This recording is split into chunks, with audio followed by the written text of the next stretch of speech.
Okay?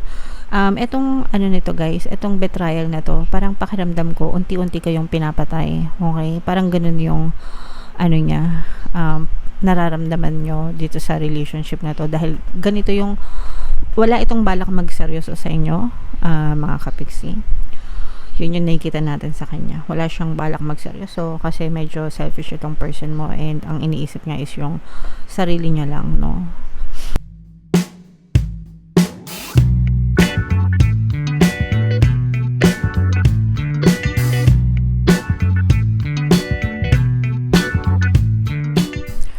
Hello guys, hello Capricorn, welcome back to Pinoy Pixie Tarot. Ang pamagat ng episode natin for tonight is feelings reading. Anong nararamdaman niya sa'yo? Para ngayong August mga kapiksi para sa Capricorn, Sun, Moon, Rising, Sign, and Venus. Love reading guys, so general lang, pwedeng mag-resonate, pwedeng hindi, pwedeng ma-pick up energy nyo, pwedeng ma-pick up energy ng person nyo, pwedeng magkabaliktad yung roles guys. If in case hindi kayo naka-resonate, try nyong panoorin yung video dun sa zodiac sign ng person nyo, baka nandun yung energy nyo guys. So unahin natin tong deck na to, tingnan natin yung gustong sabihin ng person mo or yung tinatago-tago niya guys. I know I messed up everything. We need to let each other go. And another one guys, just being near you is intoxicating. So ito guys, medyo nakikita natin na may trigger dito, no? For some of you, pwedeng hindi pa kayo hiwalay ng person mo, pero nagkakainitan na parang mainit na yung mga ulo nyo sa isa't isa. Sabi niya nga guys, just being near you is intoxicating, pero alam niya na siya yung nag-mess up, no? I know I messed up everything, pero at the same time natitrigger din ito. Parang may nag-trigger sa kanya guys, para gumawa siya ng hindi maganda dun sa iyo and sa ikasisira ng relationship. Etong person nyo, feeling niya ikaw yung toxic dun sa relationship, or parang natitrigger siya ng toxicity sa relationship mga kapiksi. And para sa kanya, mas mabuti na maghiwalay kayo, or pwedeng no contact ganyan, or wag mo na mag-usap mga kapiksi. So nakita natin dito na nagkakaroon na ng emotional detachment mula dun sa side ng person nyo guys. Pwede ito na hiwalay na kayo, pwedeng hindi pa kayo hiwalay pero malamig na yung pakikitungo sa isa't isa, may emotional detachment na. Pwede rin na no contact na kayo nitong person mo mga kapiksi. Pwedeng in a relationship pa pero magulo na, no? Yun yung nakikita natin dito guys. Alright, so tingnan natin yung mga emosyon na nakapaloob dito sa relationship nyo mga kapiksi. Pwedeng nararamdaman nyo, nararamdaman nila, or nararamdaman nyo parehas. So frustrated, etong frustrated na to guys, feeling ko hindi lang siya to, or hindi lang ikaw, kundi parehas kayo. Kasi nga medyo toxic na, no? Nakakaramdam na kayo ng toxicity sa relationship. So ano yan parang domino effect, no? O kaya naman parang transmission, no? Yung thoughts mo being transmitted to them, and so kung na-frustrate kayo, sila din na-frustrate mga kapiksi. Kaya nga sabi niya kanina, no, we need to let each other go. May sadness, frustration, sadness. Syempre may sadness na kasama na especially kapag nandun na yung thoughts na maghiwalay na, o kaya parang feeling nung iba sa inyo wala ng pag-asa. Ayan, na discouraged. Yung feeling na wala ng pag-asa, parang discouraged na ipagpatuloy yung relasyon, frustrated, sadness. So nakikita natin na very negative yung mga emosyon na nakapaloob sa inyong relasyon mga kapiksi. Again, pwedeng nararamdaman nyo, nararamdaman nila, or parehas kayo na nararamdaman yung mga ganitong klaseng emosyon. Okay? So very sad, medyo nega mga kapiksi, pero titingnan natin dito sa deck na to kung ano talaga yung totoong nararamdaman ng person mo. Shuffle ko to guys, habang sinashuffle ko to, panoorin nyo muna yung video natin regarding sa ating paano mag-manifest ng abundance video course. Kapiksi, sawa ka na ba sa mga struggles at hirap sa buhay mo? Masipag ka ba at masikap sa buhay ngunit hindi ka pa rin umaasenso? Ilang beses ka na bang nag-attempt mag-negosyo at mag-invest pero palagi ka pa rin nalulugi? Sa pagkakataon na ito ay maaaring may subconscious beliefs ka na nagiging balakid sa iyong pag-unlad at pagyaman. Introducing, paano mag-manifest ng abundance video course. Dito ay matututunan mo ma-overcome ang mga balakid mo para tuluyan ka ng umunlad, umasenso, sumagana, maging matagumpay, successful at maswerte sa iyong kabuhayan, pera, trabaho, negosyo sa labi at kaperahan ng bonggang-bongga. Dali, mag-send na ng email sa pinoypixitaro@gmail.com at simulan na ang iyong pagyaman ngayon. Alright, so sa lahat ng gusto mag-avail ng course guys, yung promo natin for August, magbibigay ako ng free 3-in-1 pampaswerte subliminal, pampaswerte sa pera, sa buhay at sa love life mga kapiksi, worth 1,500 ngayon until August 31. So mag-avail na kayo guys, sobrang ganda.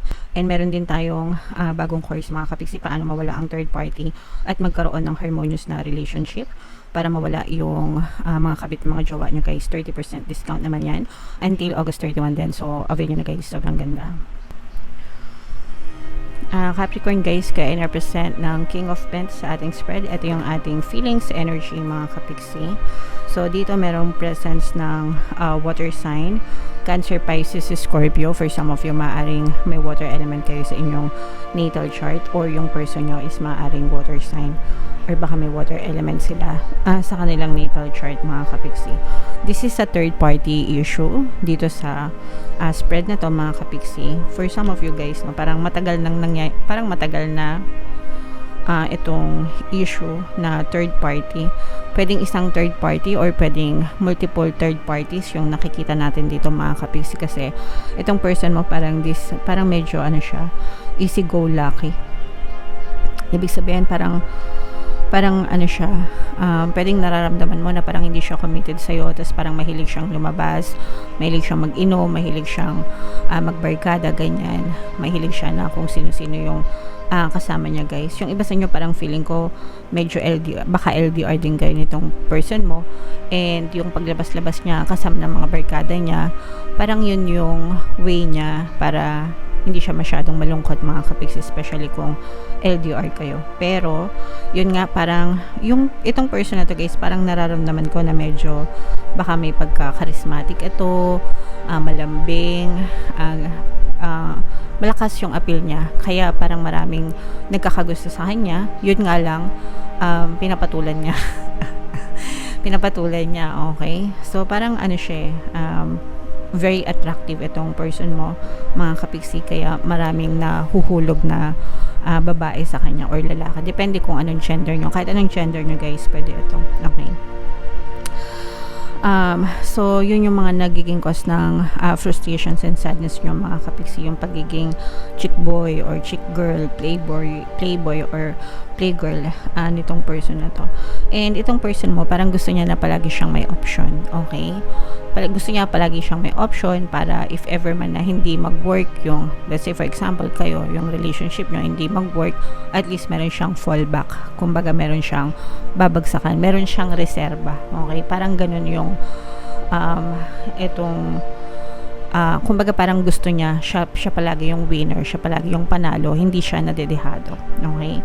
And syempre kayo, being na nandun kayo sa pwesto na parang hindi kayo sineseryoso, ganyan, syempre nandun yung frustration, and nakikita natin na yung iba sa inyo parang palagi yung inaaway yung person nyo with the same problem over and over again, and parang feeling ko nagsasawa na din kayo dito sa person na to. Tapos siya naman, feeling niya tinatali nyo siya, okay. Yung kakaselos, kakakuda, parang pakiramdam ng person mo tinatali nyo siya, kaya sinabi niya na just being near you is intoxicating, kasi para sa kanya ikaw yung toxic, lalo na kung palagi ka nagsiselos at nagdududa sa kanya na marami kang pinagbabawal, okay. Pero para sa iyo naman, siya yung toxic kasi hindi niya mabago yung ugali niya na ganon, na excuse for the word, pakawala kasi medyo pakawala yung person na to, no. Kumbaga parang palagi siyang, alam mo yun, parang game siya sa lahat, ganyan. So yeah, What else mga kapiksi, tingnan natin. Kailangan dito ng forgiveness. Yung forgiveness na to mga kapiksi is more on forgiveness sa'yo, sa sarili mo. Kasi parang hinayaan mo na, alam mo na ganun siya. Tapos parang hinayaan mo na, ayan o, this is backstabbing mga kapiksi. Parang nahayaan mo na, gawin nyo yun ng paulit-ulit sa'yo. Although for some of you, parang feeling ko binigyan nyo lang naman sila ng chance na magbago mga kapiksi, pero wala kayong nakitang pagbabago dun sa person nyo, and imbis na magbago, paulit-ulit pa nila kayong niloloko mga kapiksi. So itong forgiveness na to guys, this is more on forgiveness para sa sarili mo. Yes, kailangan nyo silang i-forgive mga kapiksi, especially kung hiwalay na kayo or maghihiwalay na or no contact na. Kahit hindi pa sila humingi ng tawad, patawarin nyo na sila dun sa mga ginawa nila para hindi kayo magdusa. Kasi kapag hindi nyo sila pinatawad, tapos puro galit, no, yung iniisip mo, kapag naiisip mo sila, ikaw yung magsasuffer, hindi sila. Sila nag-e-enjoy sila diba? Nag-e-enjoy sila kasi nga meron silang reserba, pero kayo nagsasuffer kayo dahil sa mga galit nyo. Okay? So, kailangan dito ng forgiveness sa inyo, sa sarili nyo. Forgive yourself na inalaw mo yung isang ganong klase na excuse me, isang ganong klase ng tao na saktan ka, diba? And you have to forgive them and let them go mga kapiksi. Kung talagang hiwalay na kayo or maghihiwalay na kayo, you really have to completely let go para gumaan, mas magaan sa iyo, sa pakiramdam mo. Okay? Etong ano nito guys, etong betrayal na to, parang pakiramdam ko unti-unti kayong pinapatay. Okay? Parang ganun yung ano niya, nararamdaman nyo dito sa relationship na to, dahil ganito yung, wala itong balak magseryoso sa inyo mga kapiksi. Yun yung nakikita natin sa kanya. Wala siyang balak magseryoso kasi medyo selfish itong person mo, and ang iniisip niya is yung sarili niya lang, no? Although nakikita niya yung mga effort niyo dun sa relationship, pero hindi siya enough para maging seryoso ito and manahimik. Okay? So, nasa sa inyo na yun guys kung tatanggapin nyo pa or hindi, pero patawarin nyo. Tanggapin nyo man or hindi, patawarin nyo, and yeah, let go mga kapiksi. Okay? So, yeah. Comment down below guys if feeling nyo naka-resonate kayo. Kung naka-resonate kayo and may third party tapos gusto nyo i-fix yung relationship nyo, pwede guys. Meron tayong mga subliminals for third party, pampawala ng third party, pampawala ng balakid, pampaloyal, and para ikaw yung piliin. Yung 4 na subliminals na yun guys, yun yung pinaka-effective na pamamaraan para, or effective na subliminals para mawala yung third parties. Or pwede rin kayo mag-avail ng course natin paano mawala ang third party at magkaroon ng harmonious na relationship. Pag nag-avail kayo nyan, mga kapiksi, meron yung bonus track na papakinggan nyo everyday para tuloy mawala yung third party. Okay? So, yeah. Comment down below guys if feeling nyo naka-resonate kayo dyan dito sa message na to. And lagyan natin yung playlist dito ng mga relationship subliminals. Pakinggan nyo para makatulong sa inyo. And ito naman yung ating success stories ng paano mag-manifest ng abundance video course. Click here to subscribe guys, and click here to join our membership program. Thank you for liking, sharing, and subscribing, and see you again next time. I love you all guys. Have a nice day. Bye bye.